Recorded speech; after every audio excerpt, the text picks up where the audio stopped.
PragerU, TheBlaze, and many other brand-name conservative pundits have just gone woke, mega woke. Those on the supposed front lines of the culture war, those who have denounced elementary school kids being indoctrinated with gender identity and LGBTQ propaganda, those who have denounced teachers for coming out as gay to their students on TikTok, those who claim to be fighting to preserve and protect the nuclear family, are now congratulating YouTuber Dave Rubin and his partner, who he calls his husband, after they announced that the couple had just bought some woman's eggs at a fertility clinic and are renting two different women's wombs as surrogates, who were then implanted with the artificially inseminated eggs to grow their children, who will thus be deprived of having a mother in their lives within hours after being born, and instead turned over to two gay men to raise as theirs.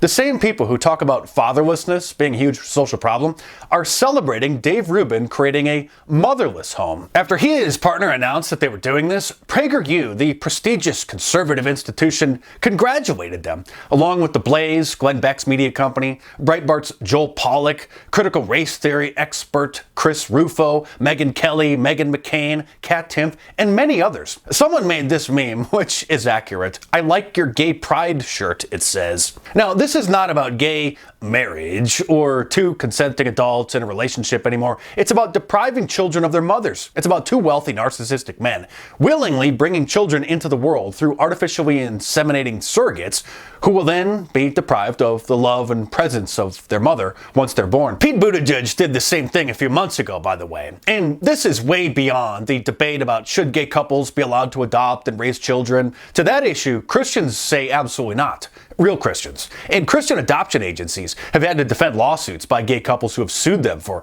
discrimination for not turning over children to them.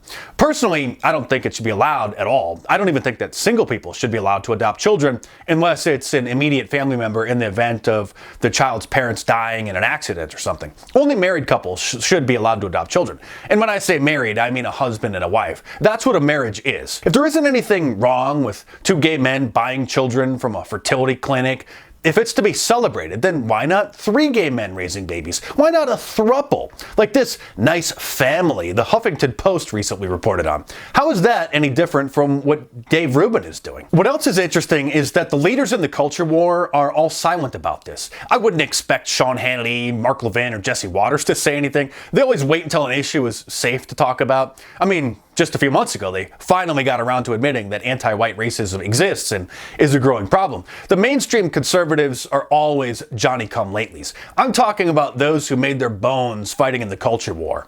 Ben Shapiro, Charlie Kirk, Matt Walsh, and Lauren Chen, all silent, which is strange.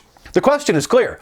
Do you support preserving nuclear families, or do you support Dave Rubin and his partner buying women's eggs, renting surrogates' wombs, and then depriving the children of having a mother in their life once they're born, subjecting them to being raised by two gay men instead? And don't give me the generic, "I support traditional family values" line. Your fans want to know what you think about this specific issue. This is your thing.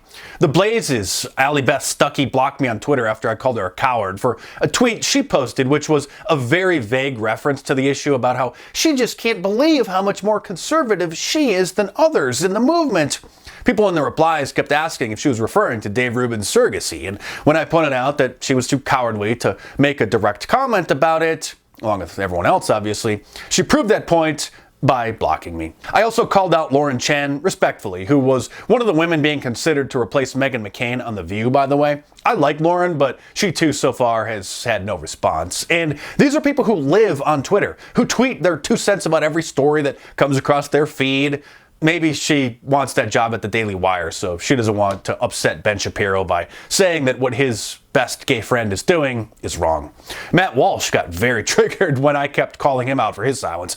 He was tweeting about how people should stop using the preferred pronouns of transgender people and said that he'll never use them. And then I said that he probably will soon, just like how virtually every Republican supports gay marriage. Support meaning capitulating to the left's language and even calling it a marriage at all, or using the word wife or husband in that context instead of partner or relationship. And he flipped out. He basically said that I'm a liar and that he's been fighting these issues for years and I haven't done a, quote, damn thing.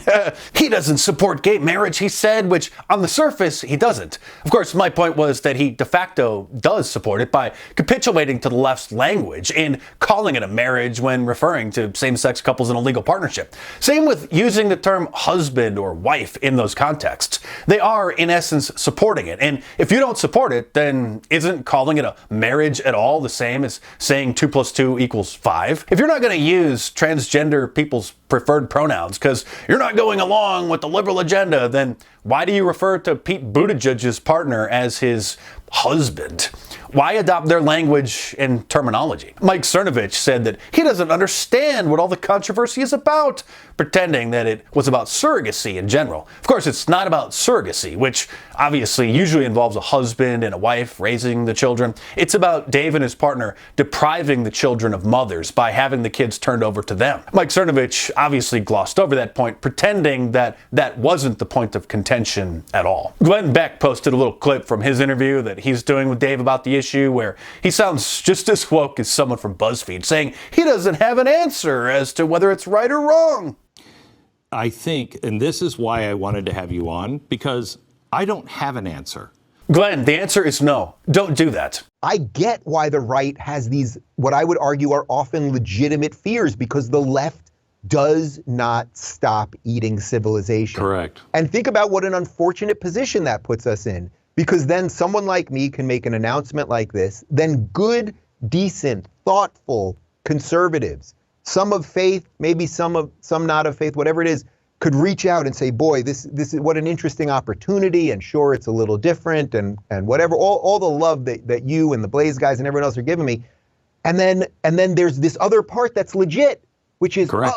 If we move the line, they're gonna keep going. And I don't know what the answer to that is. Dave. I honestly don't, because that has nothing to do with me and how I'm gonna live my life. How much further will the left move the line? Bro, the line has been crossed. You crossed it. This is it. We've flown over the cliff. This is the point where Conservative Inc., the vanguard of conservative culture, has surrendered to the left. Dave Rubin has done very well for himself being Republicans' favorite token gay guy. He just sold his $5.8 million house in California to move down to Florida. So all the culture warriors are denouncing Florida's Don't Say Gay bill, and they're against teaching elementary school kids about sexual orientation and gender identity so it doesn't confuse the children, but they don't have a problem with men buying eggs, renting women's wombs, and then depriving the babies of having a mother in their lives. Not only do they not have a problem with it, they're endorsing it. Fertility clinics have privacy clauses, so when women donate eggs, the kids can't know who the mother is. Nobody knows. They only know traits about her, like her age, race, educational background, etc. They themselves don't want to be mothers to those kids. They don't want them showing up on their doorstep someday, so they're anonymous. They want to help other women be mothers. So women donate their eggs thinking that Bob and Jane are going to have a kid, but in this case, Dave Rubin and some other dude bought them, so they're not going to have a mother. No adoptive mother, no foster mother, no stepmother, no mother figure in the home at all, just two wealthy, narcissistic dudes. The brand name conservatives are busy, however, talking about the transgender swimmer Leah Thomas, who just took first place in an NCAA race. But like I said, if their track record for sticking to their principles is any indication, soon they'll be endorsing transgender women competing in women's sports and using their preferred pronouns. Just like they gave up on arguing against gay marriage, which was really a red herring. During that whole debate, before it was legalized, notice how nobody ever brought up the issue of gays adopting children or inseminating surrogates, because that was too extreme. It would have been homophobic not to go along with that, but now look where society is. We're in a brave new world now. At this rate, by the 2028 presidential election, the only thing mainstream Republicans will disagree with Democrats on will be tax cuts. The cowards have shown themselves to be what they really are by staying silent, even when called out about their silence. And the ones celebrating this, well, what more is there to say? I might get canceled for daring to speak these truths. I'm the voice in the wilderness. But then again, what more should we expect from the others? People who complain about fake news and the deep state all day long, but never bring up Operation Mockingbird or the Bilderberg Group. Strange days have found us. But if you like my serious monologues like this, then you'll love reading my book. So order Liberalism Find a Cure, which isn't just an awesome t-shirt you should buy from my online store at markdice.com, but also a very serious book I wrote that details the liberal agenda and what it's doing to our society. quality. So order it in paperback or any of my books from Amazon.com, or download the ebooks from Kindle, iBooks, Google Play, or Nook. And of course, there's a link in the description to the Amazon listing below, so head on over there and check them out.